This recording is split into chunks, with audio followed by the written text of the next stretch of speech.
വിവാഹ സമയത്ത് പെൺകുട്ടിക്ക് നൽകുന്ന പണം, സ്വർണം, വാഹനം, ഭൂമി ഇതൊക്കെ പിന്നീട് അവർ തമ്മിലൊരു ഡിസ്പ്യൂട്ട് ഉണ്ടായി കഴിയുമ്പം തിരിച്ചു കിട്ടുമോ എന്ന് പലപ്പോഴും ഒരു തർക്കം ഉണ്ടാകും അല്ലേ. ഇതൊക്കെ മിക്കവാറും അവരുടെ ഇൻഡോസിൻ്റെ കയ്യിലോ ഭർത്താവിൻ്റെ കയ്യിലോ ചിലതൊക്കെ വിറ്റുപോയി, പണയത്തിലായി, ഇങ്ങനെയൊക്കെ ആയിരിക്കും. അപ്പോൾ ഇത് നമുക്ക് തിരിച്ചു കിട്ടുമെന്നുള്ളത് പലപ്പോഴും പേരൻസിനും ഈ കുട്ടിക്കും ഒക്കെ ഒരു വലിയ ഉത്കണ്ഠയും ആകാംക്ഷയും ടെൻഷനും ഒക്കെ ആയിരിക്കും. ഈ പണം നിങ്ങൾക്ക് തിരിച്ചു കിട്ടാം. നിങ്ങൾക്ക് കുടുംബ കോടതിയെ സമീപിച്ച് നിങ്ങൾക്കിത് recovery of money and gold ഓർണമെൻറ്റ്സിന് വേണ്ടി കേസ് ഫയൽ ചെയ്യാം.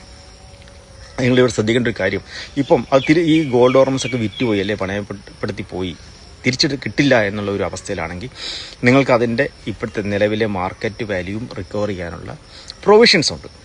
അപ്പം അത് മാത്രമല്ല, ഇപ്പം ഇതൊക്കെ ഈ പണമോ അല്ലെങ്കിൽ സ്വർണ്ണമൊക്കെ ഉപയോഗിച്ച് അയാൾ മറ്റെന്തെങ്കിലും പ്രോപ്പർട്ടി വാങ്ങിച്ചിട്ടുണ്ട്, വീട് പണിതിട്ടുണ്ട്, മറ്റേ വസ്തു വാങ്ങിച്ചിട്ടുണ്ടെങ്കിൽ ആ വസ്തുവിൻ്റെ ഡീറ്റെയിൽസ് നിങ്ങൾക്ക് അറിയാമെങ്കിൽ നിങ്ങൾക്ക് ആ വസ്തുവിനെ ജപ്തി ചെയ്ത്, അതായത് attachment before judgement suit file ചെയ്യുന്ന അന്ന് തന്നെ അത് കിട്ടും.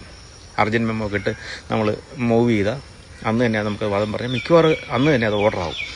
അപ്പോൾ അങ്ങനെയൊക്കെ നമുക്ക് ഈ പ്രോപ്പർട്ടി പിന്നീട് എലിനേറ്റ് ചെയ്യപ്പെട്ട് നമ്മുടെ അറ്റാച്ച്മെൻറ്റിൽ നിന്ന് അല്ലെങ്കിൽ നമുക്ക് റിക്കവർ ചെയ്യുന്നതിന് ഇമ്പോസിബിൾ ആക്കുന്ന സാഹചര്യങ്ങൾ ഒഴിവാക്കാനൊക്കെ പറ്റും. അപ്പോൾ അതുകൊണ്ട് നിങ്ങൾക്ക് ഇങ്ങനൊരു സാഹചര്യത്തെ നിങ്ങൾ ഫേസ് ചെയ്യുന്നുണ്ട് എങ്കിൽ നിങ്ങളുടെ അഭിഭാഷകനുമായി സംസാരിച്ച് നിങ്ങളതിൻ്റെ പരിഹാരം കണ്ടെത്തണം.